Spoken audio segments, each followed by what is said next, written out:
O Senhor esteja convosco. Ele está no meio de nós. Proclamação do Evangelho de Jesus Cristo, segundo Lucas. Glória a vós, Senhor. Naquele tempo, Jesus andava por cidades e povoados, pregando e anunciando a boa nova do reino de Deus. Os 12 iam com ele, e também algumas mulheres que haviam sido curadas de maus espíritos e doenças. Maria, chamada Madalena, da qual tinha saído 7 demônios, Joana, mulher de Cusa, alto funcionário de Herodes, Susana e várias outras mulheres que ajudavam a Jesus e aos discípulos com os bens que possuíam. Palavra da salvação. Glória a vós, Senhor.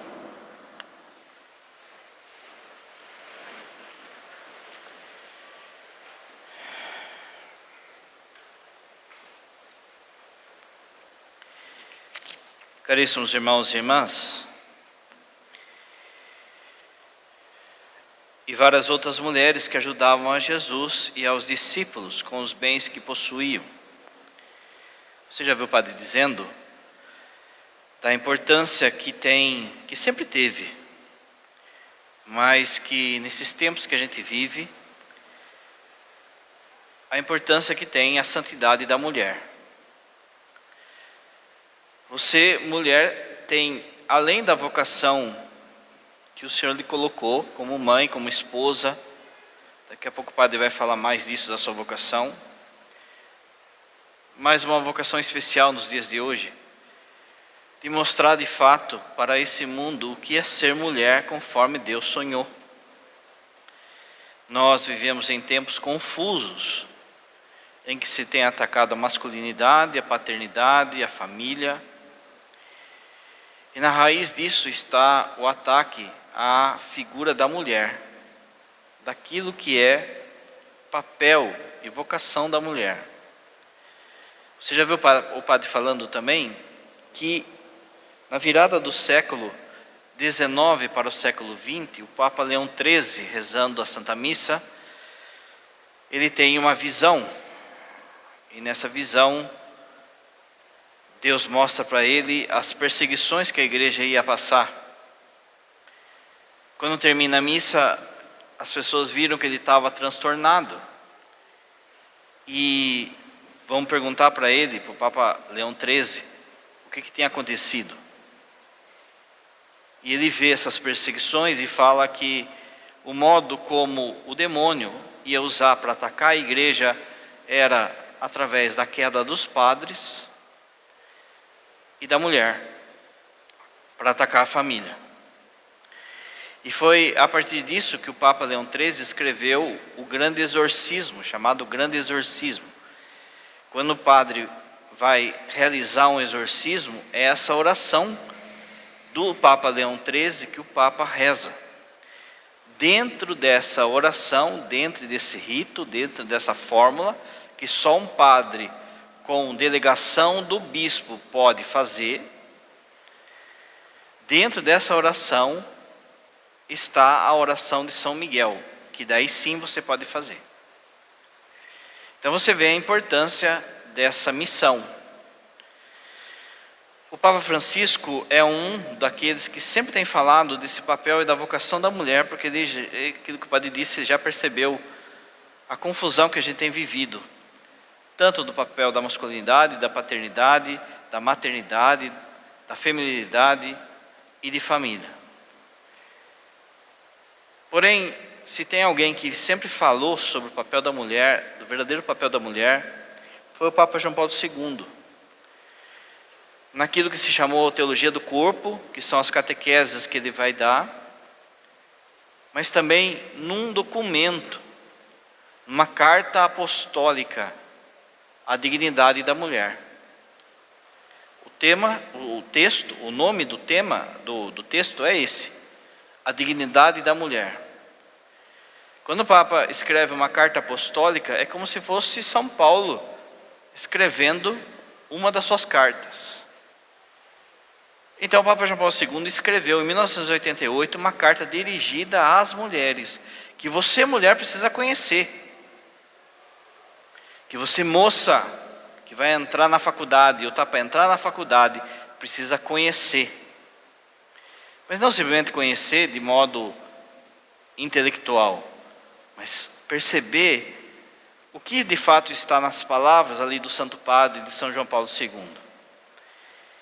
Ele vai fazer na primeira parte todo um caminho bíblico, teológico, passando pelas mulheres da Bíblia, passando pelas mulheres que Jesus se encontrou no seu caminho, por essas mulheres que foram faladas hoje, Paulo, os apóstolos.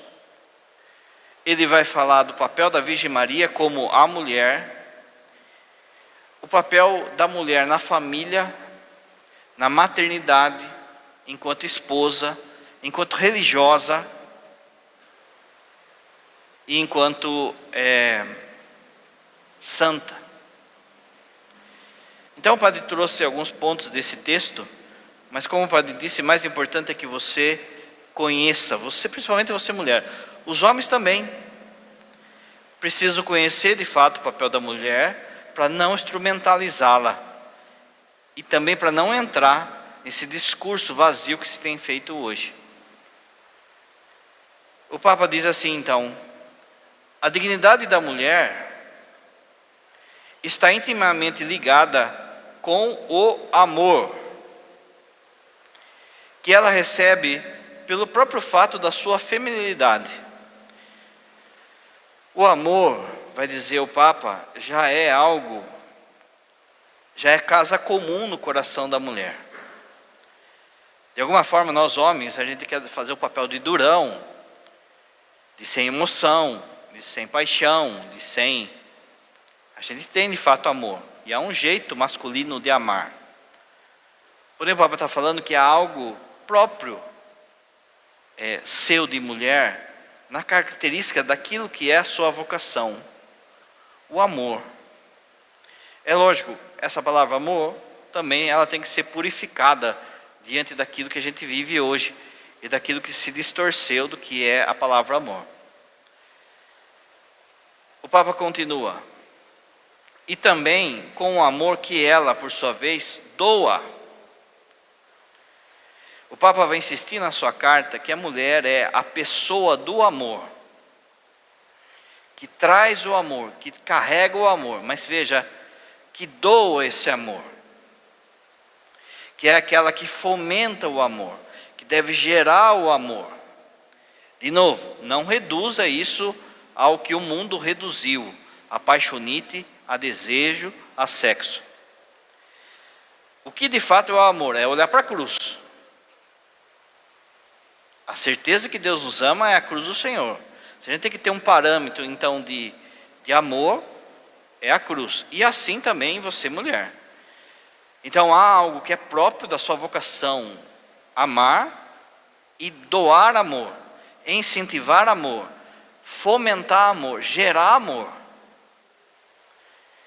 Isso é a vocação fundamental da mulher. Olha que o Papa continua: confirma-se assim a verdade sobre a pessoa e sobre o amor. A mulher não pode se encontrar a si mesma. A mulher não pode se encontrar a si mesma senão doando amor aos outros. Vou ler de novo. A mulher não pode se encontrar a si mesma senão doando amor aos outros. Pensa no seu papel de mãe, de esposa, de pessoa que serve aqui na igreja. Só tem sentido doando esse amor. Agora pensa o que o mundo tem pregado sobre a mulher, sobre o feminismo. Meu corpo, minhas regras. Veja, que em primeiro lugar está meu, minha, eu que mando. Aqui o Papa está falando, não, é doação, é em favor do outro. Desde o princípio, a mulher, como o homem, mas a mulher foi criada e colocada por Deus precisamente nessa ordem de amor. Num outro documento do Papa João Paulo II, num outros textos, que é aquilo que o padre chama, que o padre falou no início, chamado Teologia do Corpo, tem um momento que ele fala da solidão original de Adão. Essa solidão, num primeiro instante, causou um conflito em Adão, mas elevou a alma de Adão. O que o Papa fala? Que Adão olhou para as coisas criadas e viu que todo mundo estava parcerado.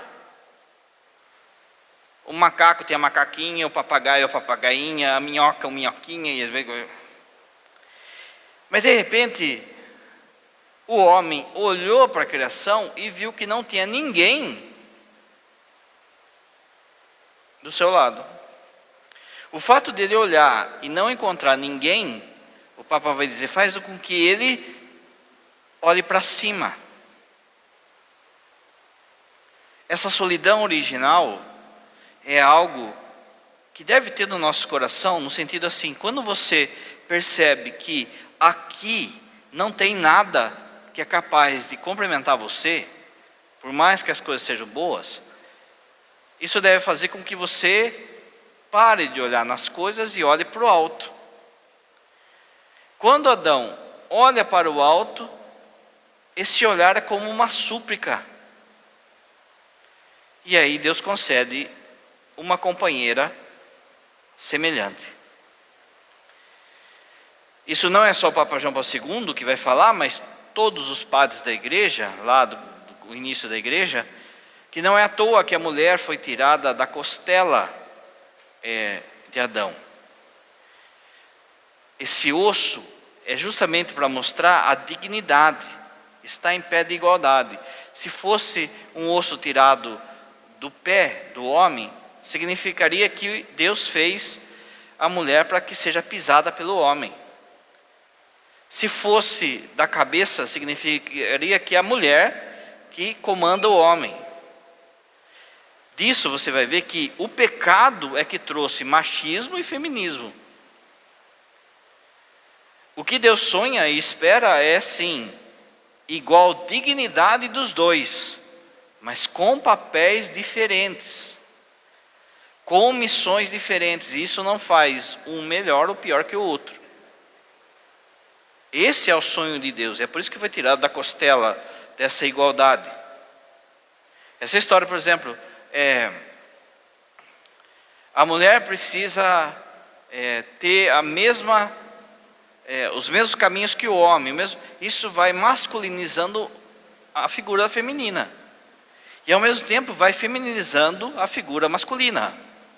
Você já vê nos dias de hoje, por exemplo, falas em faculdade, em livros, em televisão, de uma masculinidade tóxica, por exemplo. De novo, que nem o padre falou, machismo e feminismo, os dois estão errados. Porém, de alguma forma, está se abrindo uma guerra na cabeça de muita mulher em relação à figura masculina. Ah, olha só, prevaleceu sempre o machismo, agora a gente tem que dar o bolo, a gente tem que dar o bote agora, a gente tem que inverter a coisa. Então agora é hora das mulheres pisarem sobre os homens, as mulheres... Gente, a missão é própria de cada um. O texto vai falar, o texto bíblico vai falar, lembra? Homem e mulher os criou para viver nessa comunhão. E aquilo que é o seu casamento é de fato essa bênção de Deus para essa comunhão. A coisa está tão massificada que se você for na faculdade hoje falar o que eu estou falando aqui, talvez no nosso meio já tem gente assim, não, padre. Mas será que eu escuto o que Deus falou sobre o papel do homem e da mulher aqui na Escritura? Será que eu escuto aquilo que a igreja fala sobre o papel do homem e da mulher na Escritura? Será mesmo que a igreja nunca valorizou a mulher? Será que é isso? Será? Se a pessoa mais santa, o ser mais santo criado é uma mulher, se a dignidade que Maria alcançou, que Nossa Senhora alcançou, nenhum anjo, nem santo, nem homem, nem santa, nem ninguém alcançou. Será que é isso mesmo que desprezava? Porque se você pega as mulheres na antiguidade, em Roma, na Grécia e por aí vai, ali sim, as mulheres que viviam uma promiscuidade, ou viviam o adultério, ou eram desprezadas, Mas se você pega o começo do cristianismo, você já vê várias santas. A igreja valoriza o papel da mulher ali já desde o início. O texto bíblico, São Paulo vai falar, não só as mulheres arrecadavam essas prendas, esse dinheiro, essa ajuda para Jesus e os apóstolos, mas também para São Paulo depois. Quando os maçons vão querer arrebentar com São Vicente, na mão de São Vicente passava mais dinheiro do que na mão do rei da França. Esse dinheiro todo era transformado em ação para os pobres. Os maçons chegam e falam: como que a gente vai acabar com esse homem? Ele tem a proteção do rei, como é que a gente vai acabar com esse homem? Infernizando as mulheres que ajudam ele. As mulheres é o ponto-chave, se a gente quer acabar com ele. Assim também, gente, na igreja e em todas as coisas, na família. Veja, tira a mulherada da igreja para você ver. Tira a mulherada, você que é homem. Deixa a busca de Deus, a busca de oração, por exemplo, a vida de oração. Talvez agora você pegou gosto. Mas quanto e quanto que a sua mulher, sua esposa, sua mãe teve que cutucar você? Teve que falar para você, teve que catequizar você. Se a gente deixa, a gente que é homem, vai fazendo tudo pela metade, tudo prático, a gente é prático, tem aquela praticidade que nem sempre é bom, mas nem sempre é bom. Os sinais, os símbolos, e é isso que a mulher consegue fazer muito, é fundamental, por exemplo, na liturgia, na igreja, a toalha, a vela. Você vai fazer um retiro para mulheres, as mulheres vêm, preparam o salão, põem bexiga rosa, põem toalhinha rosa, põem isso, põem aquilo outro, enfeita tudo. Você vai fazer retiro para homem, o que os homens fazem? Uma mesa de lata de bar e uma Nossa Senhora Aparecida assim, ó, sem toalha, sem nada, tá bom. A praticidade do homem é bom, só que existem lugares que o simbólico tem que falar mais do que a praticidade. E uma das coisas é a liturgia, é o simbólico da catequese na família. Pensa, você que é homem, às vezes não percebe o cuidado, o carinho da sua esposa, da sua mulher, quando deixa lá vida na sua casa. Com um vasinho, com a comida bem preparada, com o carinho com os filhos, com a roupa limpa, com tudo aquilo. Às vezes você, nesse machismo que o padre falou, enganador, não percebe o quanto que pode ter demorado, cansado, para que ela tivesse feito algo, e você chega pronto, vê tudo aquilo pronto, e não valoriza aquilo. E você que trabalha sabe o quanto que é duro você não ser valorizado no seu trabalho, ou você acabar de fazer algo e já vir outro e desmanchar. O cara está lá, não é, passando desempedadeira lá na calçada, aquele trabalho do dia inteiro, aí vem o cachorrinho lá e pipi. Fica contente, você fica contente, né? Mas a sua mulher daí pode doar o dia e você nem perceber. É algo, então, próprio de manifestar o amor de Deus, de doação do amor de Deus, e que todos temos que aprender com isso. Porque todos, o padre fala do homem, mas porque nos dias de hoje, como o padre disse, cada vez mais tem se matado, afrontado aquilo que é ser mulher nos nossos dias. Você que é mulher, é próprio, por exemplo, que você se cuide. Isso é algo dado por Deus. Existe uma vaidade que é boa para você que é mulher. A gente que é homem é mais relaxadão, não é? Se você bobear aí, seu marido fica aí com o cofrinho aberto, exposto, fica sem tomar banho, fica sem pentear cabelo, ele fica largado aí, né? Quantas e quantas vezes que eu tiro a casula lá em cima e parece que passou um furacão no meu cabelo. Quem que vai lá arrumar? As acólitas, vai lá a padre.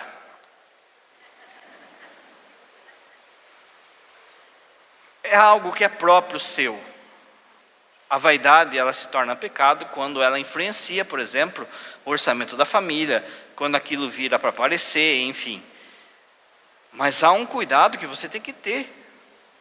De se vestir, de se cuidar, de ir lá no salão, lá na chapinha, aquela coisa toda. Porém, até isso tem se implicado. Até isso tem, entre aspas, você precisa quebrar o sistema. Você precisa ir contra esse papel que a igreja inventou da mulher. E vira e mexe a gente vê as mulheres tudo com sovacão peludo, pernona peluda, parece jogador de futebol, tudo zoado, roupa, tudo sem sutiã, fica, sabe, vou falar, hein, com o chuchu na cerca ali caído, tudo. Há algo da feminilidade que fala de Deus na sua vida, que é cuidado. Olha o que o Papa fala. O pecado das origens, o pecado de Adão e Eva não anulou essa ordem. Pode ter desvirtuado aquilo que o Pai dizia. Você foi criada para o amor. Você foi criada para dar o amor. O pecado original, o que ele fez? Ele, no coração da mulher, ele transformou isso em romantismo. E muitas vezes você sofre, paga o preço do romantismo. Mas nem sempre o romantismo está ligado ao amor. O amor, por muitas vezes, exige sacrifício. Como que você vê isso? É só uma pessoa, você pensa, imagina, vamos pôr um exemplo aqui. Chega uma pessoa, o casamento está estabelecido, chega uma pessoa, começa a elogiar aquela mulher, começa a falar daquela mulher, começa aquilo outro, ela paga o preço pelo romantismo. Numa dessa, perde a família. O amor vem de Deus. O romance vem de Deus. Porém, o pecado pode desvirtuar todas essas coisas. E daí vira um cavalo chucro no seu coração de mulher. E os homens sabem tirar proveito disso. O pecado das origens não anulou essa ordem, não apagou de modo irreversível. Presta atenção agora. A serpente antiga quer devorar o filho. Você lembra lá do Apocalipse capítulo 12. Se vemos nesse texto o reflexo do Evangelho da Infância, podemos pensar que no paradigma bíblico da mulher está inscrito, desde o início até o fim da história, presta atenção, abre bem seu ouvido, a luta contra o mal e contra o maligno. Quando Adão e Eva caem, para quem que foi falado por primeiro e logo por tabela, porém inimizade entre ti e a mulher. Entenda, existe uma guerra entre a serpente e a mulher. A serpente, como o Papa Leão XIII, sabe que derrubando a mulher, derruba a família, derruba a sociedade. E você, mulher, precisa entender. A primeira coisa a entender é isso. Eu estou numa batalha. Essa batalha não é contra pessoas. Não é contra o seu marido que bebe. Não é contra a sua filha que está se perdendo, o seu filho que está se perdendo. Essa batalha é contra a serpente. Você precisa lutar contra a serpente para trazer essa turma de volta.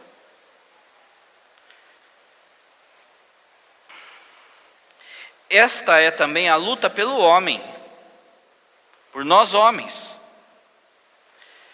pelo seu verdadeiro bem, pela sua família, pela sua salvação, aquilo que o padre falou. A sua luta é contra a serpente.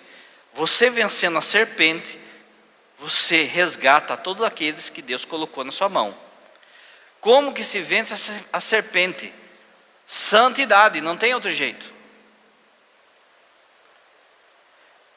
Não quererá a Bíblia dizer-nos precisamente na mulher Eva, Maria, a história registra uma luta dramática em favor de todo homem. A luta pelo fundamental sim ou não a Deus. Olha que coisa que está. Na ordem da aliança, Deus fez aliança com o povo. A aliança do Antigo Testamento e a nova e eterna aliança. Em Jesus, não é? Presta atenção, nova e eterna aliança. Olha o que o Papa fala. Na ordem da aliança que Deus realizou com o homem em Jesus Cristo, foi introduzida a maternidade da mulher. Deus quis a maternidade. Pensa, gente. Depois da Eucaristia, se tem algo maior na face da terra do que um filho na sua barriga. Você participa da obra de Deus, da obra da criação.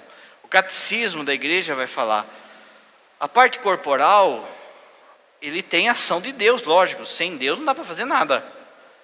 Mas a parte corporal, Deus quis que o homem e a mulher, o pai e a mãe, participassem. E é por isso que recebe os traços do pai e da mãe. Mas a alma, o catecismo vai dizer, é algo insuflado direto por Deus. Deus cria do nada a alma da pessoa. Aonde acontece isso? Num laboratório?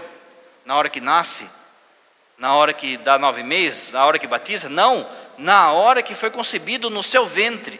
Deus soprou no seu ventre e trouxe vida. E é por isso que o demônio quer arrebentar com tudo isso, com pílula, com vasectomia, com laqueadura, com um aborto, com tudo isso, aquilo que o Papa João Paulo II vai falar. Transformar o útero da mulher em cemitério. Esse é o lugar em que Deus soprou a vida no seu útero. Já pensou? Mais ainda, olha só, cada vez, todas as vezes que a maternidade da mulher, você é mãe, já foi mãe, já é mãe. Então presta atenção, o que aconteceu em você? Toda vez que a maternidade da mulher se repete na história, permanece sempre em relação com a aliança. Que aliança? Sangue da nova e eterna aliança. Ou seja, estabeleceu com o gênero humano mediante a maternidade da mãe de Deus. Toda vez que o Papa está falando, toda vez que Deus soprou no seu ventre, ele lembrou da aliança que ele fez com o seu povo. Na cruz de Cristo, sim. Na vida pública, sim. Mas, antes de tudo, na maternidade, quando ele soprou isso na Virgem Maria. Ele lembra, quando você se torna mãe, ele lembra dessa aliança que fez com o seu povo em Jesus. E se para você já é enorme essa coisa de que no seu ventre Deus sopra essa vida, imagine no ventre de Nossa Senhora, em que Deus se faz homem. O lugar que Deus se faz homem foi o ventre de uma mulher. Agora olha o que o demônio está fazendo com o útero das mulheres. O padre, na Semana da Vida, que vai ter em outubro, a gente vai rezar para que o Senhor coloque ginecologistas temente a Deus. Porque pensa como que é difícil você mandar essa mulherada para os médicos. Olha, se você tiver filho, você morre. Olha, você está com o útero policístico, eu não entendo nada. A turma vem falar para mim, Mas veja, se coloca um medo, se coloca uma afronta à maternidade, se entrocha a mulherada de pílula, Esquecendo que às vezes tem há um comércio enorme disso. A indústria da farmácia é a terceira indústria no mundo que mais ganha.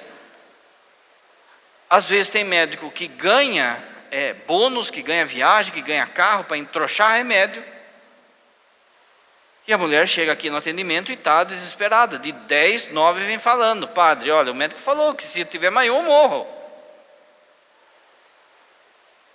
Quanto que falta médicos que de fato falem aquilo que Deus espera. E é por isso que a gente precisa rezar por essa vocação. Eu não sei onde mando. Psicólogo é outra coisa difícil de achar. Psiquiatra, psicólogo, ginecologista. Mas você repara, o caminho do inimigo de transformar o útero em cemitério. Vamos estudar, gente. Vamos olhar. As bulas mentem muito. Aquilo que você acha que, não, padre, abortivo é só pílula do dia seguinte, certo? Mas 99,9999% das bulas estão mentindo para você. Aí vem preservativo, aí vem DIU. O DIU, ele é abortivo. Não, padre, mas quer dizer que eu vou ter que ter mais um filho e vai ter fim quando isso? E é por isso que Deus te deu uma lei natural. O seu corpo tem uma lei natural, que o padre não vai explicar aqui agora. Mas se você não quer ter filhos no período fértil, você viva a castidade com o seu marido. A pílula, ela transforma a mulher numa coisa. O dia que o cara está que está, toma o remédio que hoje eu estou que estou. Não, meu irmão, você tem que esperar, porque é o período fértil e a gente decidiu esperar. Então, aguenta as pontas aí. É uma bomba dentro do corpo da mulher, uma bomba de hormônio, reflete na libido, reflete no humor. E de novo, 99,99999, as bulas estão mentindo. E aí a gente não sabe. Depois, por exemplo, o casal, a moça começa a tomar remédio lá com 14, 15 anos, 16 anos. E depois, a hora que casa, quer ter filho, não consegue. Aí, mas por que Deus não quer me dar um filho? Por isso que o padre disse: quando você vai procurar um médico assim, reza, gente, e reza muito, para você encontrar um que seja temente a Deus. O pior de tudo, e ainda pior, né? Não pior de tudo, ainda pior, porque tudo é pior. Essa campanha, essa bandeirada hoje, nos dias de hoje, para aborto, para abortar. E muita mocinha, muita menininha aí fica falando: não, só a favor da... A pessoa acha que sai que nem rolha, assim, ó. Sai, não tem sequela, que nem apertar a espinha. A pessoa acha que é assim. Não sabe o que é, por exemplo, confessar essa dor no coração de muitas mulheres que não sabiam isso que o padre está falando. E depois que descobriram, percebem o peso e a dor que é de ter, no fundo, matado o seu filho. O aborto, o mundo de hoje, ele vai disfarçando as palavras. Então, por exemplo, aborto, procedimento. Como que pode chamar matar o seu filho de procedimento? Você não vai arrancar uma verruga. Você vai massificando aquilo na cabeça da turma. O trauma, a história. E outra, espiritualmente você tem que saber que é seu filho, é sua filha. Entenda também, você que teve aborto espontâneo, você não tem culpa, foi espontâneo. Deus chamou essa criança à vida e já levou ela com Ele. Por quê? No céu você pergunta para Ele. Não adianta você ficar perguntando por quê agora, que você não vai ter resposta. Mas quando você chegar no céu, você vai saber o porquê e você vai encontrar esse filho, essa filha. Se você tem, 2 filhos aqui, que estão vivos, você vai ver lá no céu, todos esses que espontaneamente você abortou, que são seus filhos, e eles vão chamar você de mãe, eles vão chamar você de pai. E se for para encher o céu, encha, porque presta atenção, pode parecer, olhando aqui de baixo, pode parecer algo difícil, e é difícil da gente compreender. Mas olhando a perspectiva de Deus, Deus gerou essa pessoa para viver com você, sei lá, 2 dias, 1 mês, 3 meses, e daí você perde essa criança. Mas essa criança viveu 3 meses com você e vai viver a vida eterna com Ele. Muita coisa na sua casa, na sua família, não aconteceu de ruim por causa da intercessão deles. Esses santos inocentes que você nem conhece, mas que são seus filhos. Agora, olha a indústria abortiva nesse mundo de hoje. Olha a indústria da sexualidade, em que cada sexualidade vivida fora do casamento abre-se o campo para tantos outros pecados. É preciso falar e reafirmar aquilo que é a verdade de sempre. A sexualidade é para ser vivida dentro dos parâmetros de Deus, dentro do casamento. Qualquer coisa fora do casamento, da sexualidade, é pecado. Qualquer coisa. Na ordem da aliança que Deus realizou com o homem Jesus Cristo, foi introduzida a maternidade da mulher. Aqui o padre já leu. Olha agora, da parte sua espiritual, você mulher. A força moral da mulher, a sua força espiritual, une-se à consciência de que Deus lhe confia de uma maneira especial para cuidar do ser humano. Vocês são muito mais fortes do que nós. Fisicamente é fácil de ver, é ou não é? Qualquer gripinha aí já está seu marido caído lá, não é? Quer canjinha, quer canja, quer cobertor, quer isso, aquilo outro, quer aquilo outro. E às vezes você está lá com aquela enfermidade, e está arrumando a casa, e está cuidando das crianças, está fazendo um monte de coisa ao mesmo tempo. Essa fortaleza física é muito mais, entenda essa vocação, espiritual do que em nós homens. É interessante você ver isso aqui. Quando o homem se converte, de fato, ele é capaz de arrastar. Há uma pesquisa que fala assim: quando dentro de uma família tem uma mulher convertida, a chance das outras pessoas se converterem é de 20% a 30%. Quando um homem se converte, as chances são de 80%. Repara então, o quanto que seria fundamental que os homens se convertessem. Porque como o padre disse, a gente é fraco, a gente é lerdo, a gente quer fazer as coisas breve, matada, pela metade. E aí vem o seu papel de resistência, de fortaleza, de não entregar os pontos.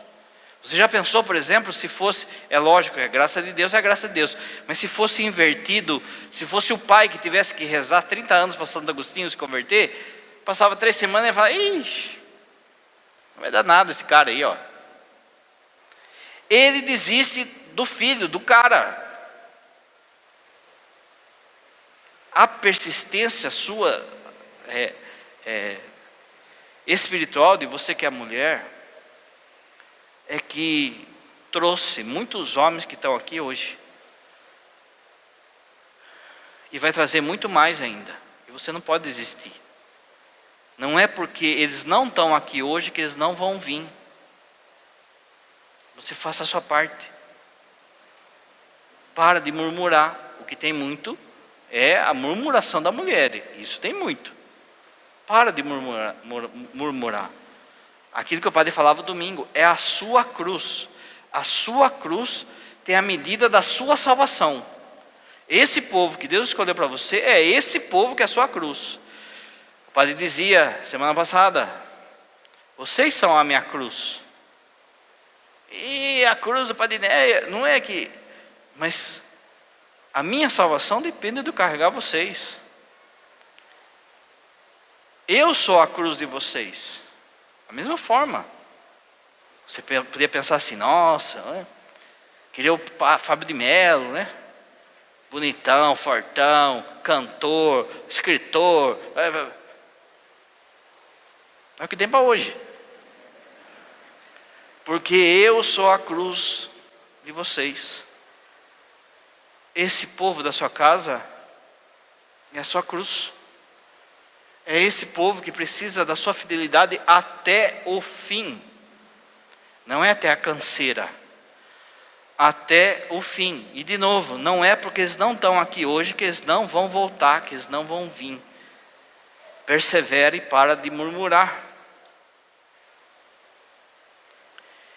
Naturalmente, Deus confia todo homem a todos e a cada um. Todavia, esse ato de confiar refere-se de modo especial à mulher. Por isso que você é mãe, por isso que foi confiado a você, por isso que você é a primeira catequista, por isso que quando cai, lógico que às vezes vai com o pai, a criança vai com o pai, mas procura a mãe, que é a mãe. Porque foi confiado a você dar esse amor, externar esse amor. Então Deus confiou a você isso. O Papa João Paulo II então vai dizer que Deus é pai com um coração de mãe. Como você sabe, em Deus não há sexo, né? Deus é espírito puro. Porém, elementos que são dados por Deus ao homem e à mulher que vem dele. Todavia, esse ato de confiar refere-se de modo especial à mulher. Precisamente pelo fato da sua vocação à feminilidade. Por que será que o demônio quer acabar com a feminilidade? Feminilidade não é ser infantil, gente. Feminilidade é ser mulher. Santa Catarina de Sena. A mulher vai lá intimar o Papa. O Papa sai de Roma, vai morar em Avignon. Não quer saber mais de Roma, quer ficar em Avignon, que Avignon tem Wi-Fi grátis, tem água mineral, tá tudo. E Roma tá aquela bagunça. Uma mulher vai lá, analfabeta, doutora da igreja, analfabeta, pensa. Uma mulher de força, de novo, feminilidade não é mundo da Barbie, da Poliana. Feminilidade é a Virgem Maria. É Santa Teresa d'Ávila, que ficava doida com os padres que mandavam para ela.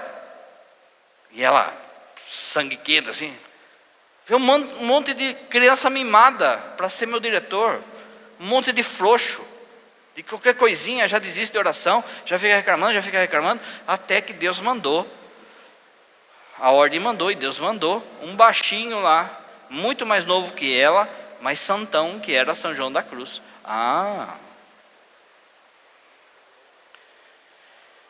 Por que será que o demônio quer destruir a feminilidade? Feminilidade é uma coisa, feminismo é outra.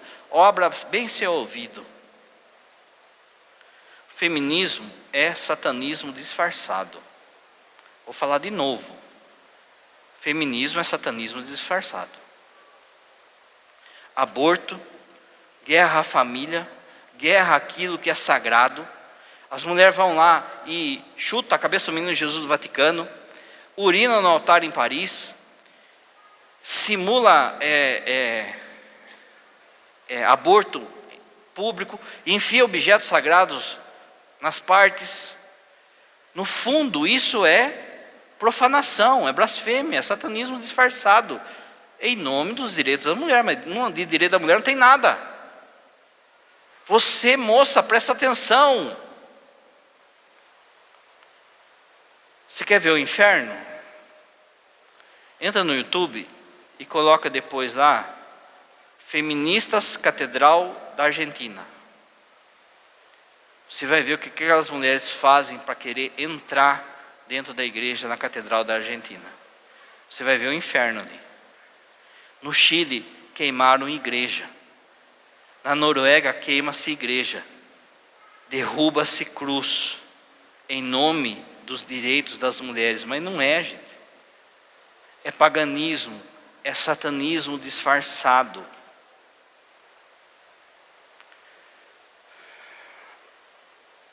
Se o padre não falar, quem que vai falar, né? E aquilo que eu sei, que certas homilias são homilias que não dão ibope. Mas aquilo de Cristo.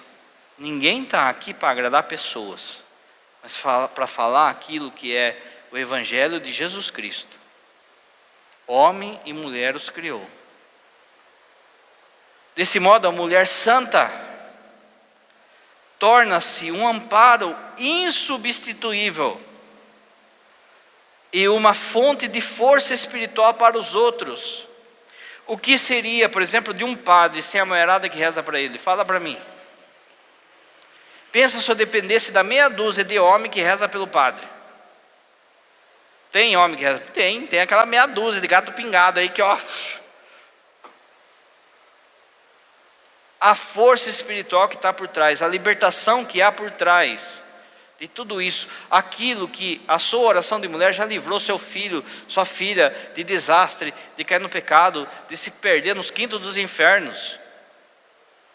Para de olhar aquilo que é pesado na cruz e acolha isso como uma batalha. Eu estou no meio da batalha, a batalha comigo e com o dragão.